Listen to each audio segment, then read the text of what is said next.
Coming up, Oktoberfest celebrates local brews. And later,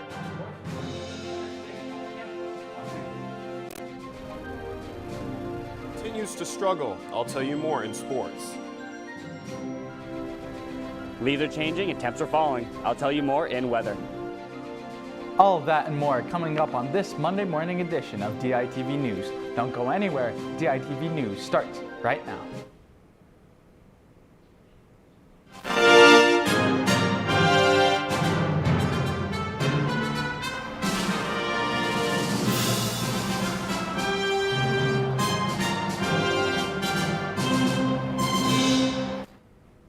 Good morning and thank you for tuning in live to DITV and KRUI 89.7 FM.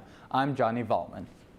A fire burned several rooms in a Coralville apartment building on Saturday, October 8th, leaving 17 residents without a home. Located on the 300 block of 2nd Street, smoke could be seen from blocks away as multiple fire trucks put out the blaze. Highway 6 was also blocked by emergency vehicles, according to the Iowa Department of Transportation. Police are still unsure of what started the fire. Cheers to this year's Oktoberfest. Beer is the main attraction at this annual downtown festival. DITV reporter Justina Borgman found more about how beer impacted Oktoberfest and the Iowa City community. Beer is life, and I'm really happy that we're able to put something like this on in our community. By having so many of our local breweries being able to come out and showcase their amazing products and get it into the hands of the beer lovers is what this is all about. Northside Oktoberfest is a huge festival. There's lots going on here. So with Oktoberfest, we have two parts to the festival. We have Iowa City Brewfest, which is the sampling portion. Then we have the outdoor beer hall, which is our general admission. And then within that, we have open programming that like almost anyone can enjoy. Brewfest is like that main traditional sampling event.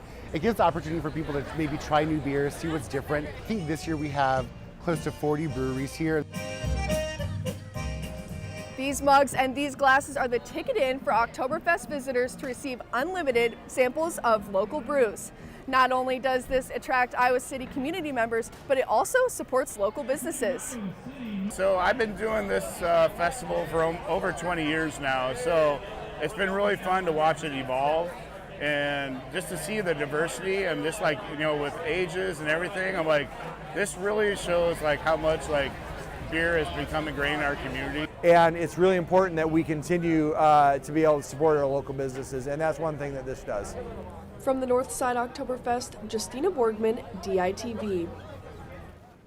The Corridor Community Action Center and representatives for Iowa held a protest on the importance of reproductive rights. DITV politics reporter Mara DeSico has the scoop. Early voting in Iowa begins October 19th. And with that date just around the corner, you Iowa students and staff feel more inclined than ever to show that abortion is a right.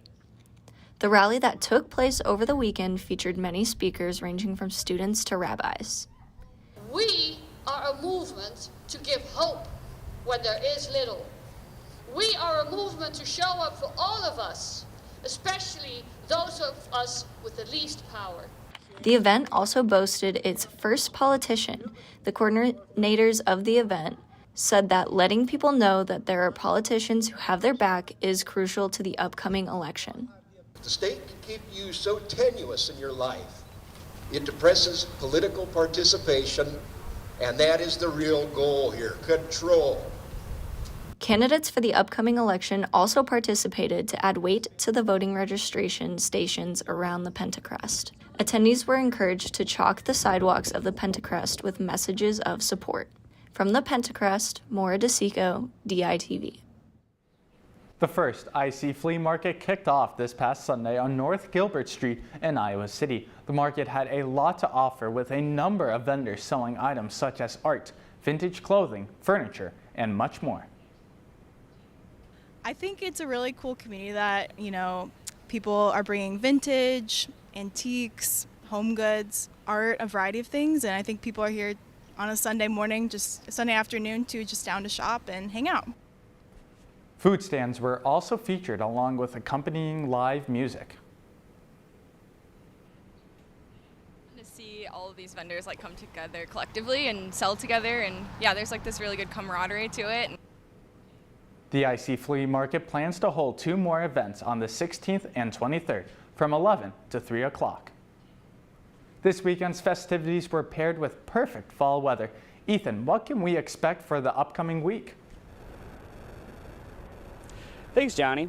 Yeah, I'm out here by the Iowa River right now where it's 50 degrees and very sunny. Today's temperatures will climb to 77 degrees with lows falling to 52 tonight. Tomorrow we can expect a high of 76 degrees with partly cloudy skies, and on Tuesday night there's a slight chance of scattered thunderstorms. Small hail and windy conditions are also possible, but hopefully will not cause any damage or dents to your car. For the rest of the work week, we can expect temperatures to start dropping down to the mid-60s, with lows falling to the chilly 40s and 30s on Thursday. Also watch out for some windy conditions heading our way later in the week. Now let's get this ginger out of the sun and send it back to the new studio where Sam will tell you about how our Hawkeyes did this past weekend. Well, Ethan, Iowa's struggling offense had nothing to do with the cold temperatures. They were just bad. DITV sports reporter Lucy Friedel has more about the Hawks game against Illinois. Iowa traveled to Illinois to face the University of Illinois Fighting Illini. In a game consisting only of field goals, it came as no surprise that the game came down to whoever scored last. Illinois scored in their first possession, setting a precedent of scoring runs for the rest of the game. Iowa and Illinois would go on to trade their scoring runs, however, neither could find a way to reach the end zone. I think it's easy to sit back and point fingers, but I think everybody on the offense feels like they're to blame to some extent. And if we would have put up 40 points tonight, or the 6 points that we put up, we're still going to go in tomorrow and critique the crap out of our film. There was a glimmer of hope for Iowa faithfuls when it seemed that the Hawks recovered a fumble from Illinois, resulting in a touchdown by Riley Moss. However, after an official review, the call was overturned, leaving the Hawks with only 6 points on the night and a still struggling offense. Putting up 6 points, and just feel like it's just a lot of self-inflicted. It starts with me.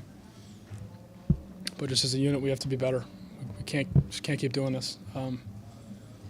So it just sucks. From Memorial Stadium in Champaign, Illinois, Lucy Friedel, DITV Sports. And Iowa field hockey traveled to Pennsylvania to take on 5th-ranked Penn State and James Madison University over the weekend. Iowa got off to a slow start against Penn State, failing to score for much of the game.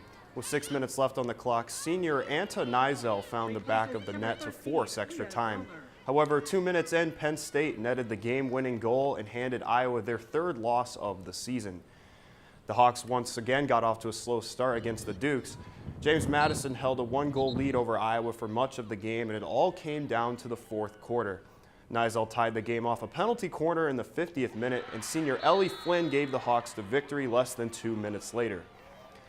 Iowa will now travel to Columbus, Ohio on Friday to face The Ohio State. And Iowa volleyball snapped their 5-game losing streak with a victory over the weekend, giving the Hawks their first conference win of the season. Iowa welcomed Indiana to Extreme Arena on Saturday and showed what they are capable of. Indiana won the first set of the match 27-25, but the Hawks roared back in the second set, taking the victory 25-13. The two teams traded the next 2 sets, forcing a 5th. And Indiana jumped to an early lead before the Hawks came back and took the match from the Hoosiers. Head coach Jim Barnes said of the team, quote, "I think we are getting tougher and we are more determined. We have been able to get better every single match," end quote. The Hawks sit at 1-5 in the Big Ten and currently are in last place. Come back on Wednesday for more updates on field hockey and football. Johnny, back to you. Thanks, Sam. Are you ready to feel like a kid again? Well, McDonald's has introduced adult Happy Meals, bringing back classic mascots Grimace, Birdie, and the Hamburglar, including a new character, Cactus Buddy. Along with this taste of childhood, they are also bringing back the Halloween pails at select locations, serving up some spooky nostalgia alongside their burgers. Thank you for tuning in to DITV News and listening to KRUI 89.7 FM. Be sure to head over to thedailyiowan.com for all your latest news between Monday and Friday. To check out more of our content, go to the Daily Iowan YouTube page or dailyiowan.com/TEITV. From DITV News, I'm Johnny Valtman. Have a great day.